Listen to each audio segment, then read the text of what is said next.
दोस्तों 10th पास वालों के लिए 21,000 से ज्यादा वैकेंसी निकाली गई है इंडियन पोस्ट ऑफिस द्वारा। ये वैकेंसी जो है जीडीएस की है, मतलब ग्रामीण डाक सेवक की। इसमें दो पोस्ट होती हैं। तो लोगों को कंफ्यूजन है कि ग्रामीण डाक सेवक क्या होता है और कौन कौन से इसमें वैकेंसी आती है, इसका सिलेक्शन प्रोसेस, एग्जाम पैटर्न और जॉब प्रोफाइल, मतलब कि आपको क्या काम करने होते हैं। इन सब के बारे में बहुत कंफ्यूजन है, तो इस वीडियो में इसके बारे में डिटेल में बताएंगे।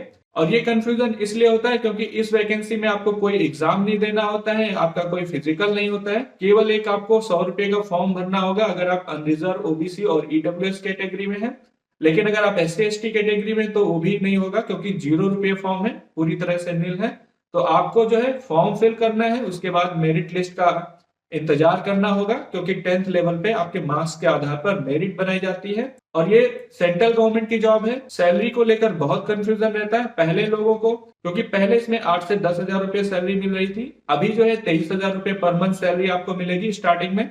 और 2026 से 8वां पे कमीशन लगने वाला है, तो ये सैलरी जो है आपकी 40,000 से ऊपर हो जाएगी। तो अगर आप 10th पास हैं, चाहे मेल कैंडिडेट है या फीमेल कैंडिडेट है, आप इसका फॉर्म जरूर फिल कर दीजिए, क्योंकि 10th लेवल की सबसे बेस्ट जॉब है। अगर 8th पे कमीशन लग गया तो सैलरी आपकी 35 से 40,000 रुपए पर मंथ जरूर हो जाएगी, जो कि 2026 में स्टार्टिंग में लग ही जाएगा। तो चलिए स्टार्ट करते हैं। तो सबसे पहले बात करते हैं कि जीडीएस होता क्या है और जीडीएस में आपको क्या काम करने होते हैं।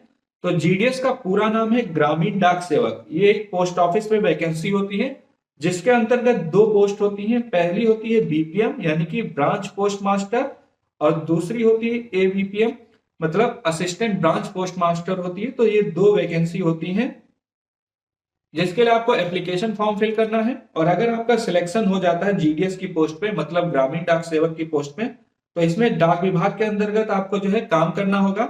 और इनका काम क्या होता है, ग्रामीण क्षेत्रों में जो पोस्ट ऑफिस होते हैं उनमें जितनी भी डाक सेवाएं हैं उनको जो है आपको सुचारू रूप से चलाना होगा। मतलब आपको पोस्ट भेजनी होगी। जैसे कि अगर कोई डाक से पोस्ट भेजता है तो आपको उसके घर पहुंचाना होगा। इसके अलावा बैंकिंग सेवाएं, जैसे कि अगर आपको पिन आता है, मान लेते हैं कि मैं यूट्यूब पे वीडियो बना रहा हूं, तो इसको मोनेटाइज कराने के लिए गूगल एडसेंस एक पिन आपके घर पे भेजता है। तो आपका एड्रेस जो होगा, पिन कोड, वहां पर पिन आएगा आपके डाक विभाग में। तो उस पिन को आप जो है उस क्लाइंट के एड्रेस पे लेके जाएंगे और उसको देंगे। तो ये बैंकिंग सेवाएं हो गई। अगर कोई अकाउंट खोलता है तो आपके डाक में अगर उसका एटीएम आता है तो आपको उसको भेजना होगा। इसके अलावा बीमा सेवाएं, जैसे कोई एलआईसी में बीमा कराता है तो डाक के द्वारा अगर कुछ आता है तो आपको वो चीजें उसके पास पहुंचानी होगी। इसके अलावा अब तो जो है डाकघर में कुछ कस्टमर सेवाएं हो गई, जैसे कि डाकघर में आपका बीमा होता है, इसके अलावा आपका एफडी भी होता है डाकघर में। तो वो सारी चीजें उनमें आपको हेल्प करनी होगी। और डाकघर का जो है प्रबंधन करना होगा, जो ग्रामीण डाकघर है। अगर कोई गांव में गया होगा तो आपको पता होगा, एक डाकघर नहीं होता है तो एक डिब्बा होता है कहीं पर, उसमें से आपको सारे पार्सल से अपनी पोस्ट डालनी होती, जहां भेजनी होती। तो आपको वहां से निकालकर अपने डाक ऑफिस ले जाना होगा, वहां से जहां भेजनी है वहां पे भेजना होगा। तो ये इसके काम होते हैं। तो आप यहाँ पर देख सकते हैं, पहला काम है आपका डाक का वितरण करना। मतलब ग्रामीण क्षेत्र में पत्र यानी कि लेटर या फिर पार्सल, मनी ऑर्डर या फिर और कोई डाक सामग्री है, वो आप जो है वहां पर भेजेंगे। इसके अलावा बैंकिंग सेवाएं, तो ग्रामीण डाक सेवक जो है डाकघर में बचत योजनाएं होती हैं, उसमें आपको जो है सेवा देनी होगी, मतलब उन लोगों की मदद करनी होगी। इसके अलावा इंडिया पोस्ट पेमेंट बैंक या फिर अन्य वित्तीय सेवाओं का जो संचालन है आपको करना होगा, उसमें आपको हेल्प करनी होगी, जैसे कि उसका खाता खुलवाना है, या फिर अगर इंडिया पोस्ट पेमेंट बैंक में आपको नगद जमा करना है या पैसे निकालने हैं तो उसमें आपको हेल्प करनी होगी। इसके अलावा होता है पंजीकृत और स्पीड पोस्ट। स्पीड पोस्ट तो सबको पता है, तुरंत कोई डाक भेजनी हो तो आपको जो है स्पीड पोस्ट का काम करना होगा, उसको वितरण करना। जल्दी से जो पार्सल आया आपको स्पीड पोस्ट वाला, उसको पहले भेजना है। तो ये सेवाएं आपको देनी है। इसके अलावा बीमा सेवाएं जो ग्रामीण डाक सेवक डाक जीवन बीमा ये योजना है।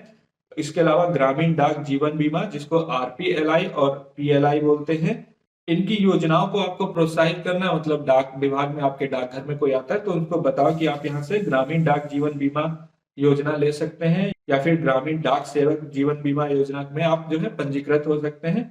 इनकी जो पॉलिसीज है उनका आपको जो है संचालन करना होगा। इसके बाद आता है ग्राहक सेवा, मतलब कस्टमर सर्विस। इसमें जो है ग्रामीण डाक सेवक जो है, ये लोग जो ग्रामीण इलाकों में जो भी डाक सेवाएं हैं उनसे संबंधित कोई शिकायत या फिर कोई क्वेश्चन है तो उनके समाधान आपको करना होगा। और अगला है ग्राम डाकघर का प्रबंधन, मतलब अगर आप ग्रामीण डाक सेवक हैं तो अपने क्षेत्र में जो गांव का डाकघर है उसका संचालन और प्रबंधन करना होगा। जहां पर भी ये डाकघर होगा वहां पर आपको अपनी सेवाएं देनी होगी, ये आपकी ड्यूटी जैसे लगेगी उस हिसाब से करना है। तो ये हो गया कि 10th के बाद अगर आपका सिलेक्शन होता है जीडीएस की पोस्ट पे तो आपको क्या काम करना है, आपका काम क्या होता है। अब बात करते हैं आप इसका एप्लीकेशन फॉर्म कैसे फिल कर सकते हैं, मतलब उसकी एजुकेशन क्वालिफिकेशन क्या है, सिलेक्शन प्रोसेस क्या है। तो सबसे पहले बात करेंगे पोस्ट नेम की। इसमें पोस्ट दो होती हैं, एक होता है ग्रामीण डाक सेवक ब्रांच पोस्ट मास्टर यानी कि जीडीएस ब्रांच पोस्ट मास्टर, और दूसरा होता है GDS assistant branch post master. ये दो वैकेंसी होती हैं जिसका अभी फॉर्म निकला हुआ है, जिसमें टोटल 21,413 वैकेंसी आई हुई है। और इसमें बात करते हैं सैलरी की। सैलरी असिस्टेंट पोस्ट मास्टर की सैलरी 10,000 से 24,470 रुपए होगी। स्टार्टिंग में ट्रेनिंग के टाइम आपको 10,000 दिया जाएगा, उसके बाद जो है 24,470 रुपए। और जो ब्रांच पोस्ट मास्टर है इनकी सैलरी जो है 12,000 से 29,380 रुपये है। तो आप इसका फॉर्म भर दें क्योंकि ये सेंट्रल गवर्नमेंट की जॉब है, मिनिस्ट्री ऑफ कम्युनिकेशन की। 8th पे कमीशन लगने वाला है, तो इसकी जो आपकी बेसिक सैलरी है उसका 1.8 गुना आपको जो है एक्स्ट्रा सैलरी मिलेगी। तो 2 गुना मान लो सैलरी हो जाएगी, तो 10 के हैं 20,000 मतलब 18,000 हो जाएगा। ये 12,000 आपका 22,000 के करीब में सैलरी हो जाएगी। अब बात करते हैं एजुकेशन क्वालिफिकेशन की। तो इसके लिए आपको केवल 10th पास होना चाहिए, आप फॉर्म फिल कर सकते हैं। और इसको कंप्यूटर की नॉलेज होनी चाहिए। तो अगर आपको ये लगता है कंप्यूटर की नॉलेज नहीं है तो कहीं से सर्टिफिकेट ले लीजिए, अभी टाइम है आपके पास। और आपको साइकिल चलाना आना चाहिए, साइकिल चलाना आना चाहिए क्योंकि पोस्ट भेजनी है। या फिर अगर आपको मोटरसाइकिल चलानी आती है, बाइक या स्कूटी, तो भी आप इसके लिए एलिजिबल है, ये मान के चलिए। अब बात करते हैं एज लिमिट की। तो 18 से 40 साल के कैंडिडेट किसी भी कैटेगरी के तो अप्लाई कर सकते हैं। एससी या फिर एसटी कैटेगरी में तो 5 साल की एज रिलैक्सेशन आपको मिलेगी। वहीं पर अन्य पिछड़ा वर्ग के जो नॉन क्रीमी लेयर कैंडिडेट है उनको 3 साल का एज रिलैक्सेशन दिया जाएगा। बाकी अगर आप दिव्यांग उम्मीदवार हैं तो किसी भी कैटेगरी के हैं आपको उस कैटेगरी में 10 साल की छूट दी जाएगी। जैसे कि अगर आप अनरिजर्व में भी है तो उसमें भी आपको 10 साल की छूट दी जाएगी। अब बात करते हैं एप्लीकेशन फीस की। तो 100 रुपए एप्लीकेशन फीस है अनरिजर्व, ओबीसी और ईडब्ल्यूएस की। बाकी सभी कैटेगरी की कोई भी फीस नहीं है, मतलब निल है, बिना फीस के आप फॉर्म भर सकते हैं। लेकिन अगर आप फीमेल कैंडिडेट हैं, चाहे एससी हो या फिर एसटी हो या फिर ओबीसी हो या फिर अनरिजर्व कैटेगरी में है, मतलब जनरल कैटेगरी में, आपकी भी कोई भी फीस नहीं होगी। तो आपके लिए बहुत अच्छा मौका है, फॉर्म भर दीजिए और आराम से सो जाइए। मेरिट लिस्ट में आपका नाम आएगा तो आप सिलेक्ट है, नहीं आता है तो आप second merit list, third merit list, इस तरह आप वेट करते रहिए और हो सकता है आपका सिलेक्शन हो जाए। इसके बाद सिलेक्शन प्रोसेस आपको पता ही है, मेरिट लिस्ट जो है कंप्यूटर के आधार पर जनरेट की जाएगी, तो कोई धांधली का चांस है नहीं इसमें। तो अब बात करते हैं आप इसका रजिस्ट्रेशन कैसे करेंगे, फॉर्म कैसे फिल करेंगे। तो इसके लिए गूगल में आप टाइप करें jobsru.com। jobsru.com टाइप करने के बाद इस वेबसाइट पे आ जाएंगे और यहाँ पर आप देख सकते हैं इंडिया पोस्ट जीडीएस अप्लाई। सबसे पहले ही आप इस पे क्लिक करें। जैसे क्लिक करेंगे ये वेबसाइट खुलकर आ जाएगी। यहाँ पर आपको हिंदी और इंग्लिश में पूरी पोस्ट की जानकारी मिल जाएगी, आप देख सकते हैं।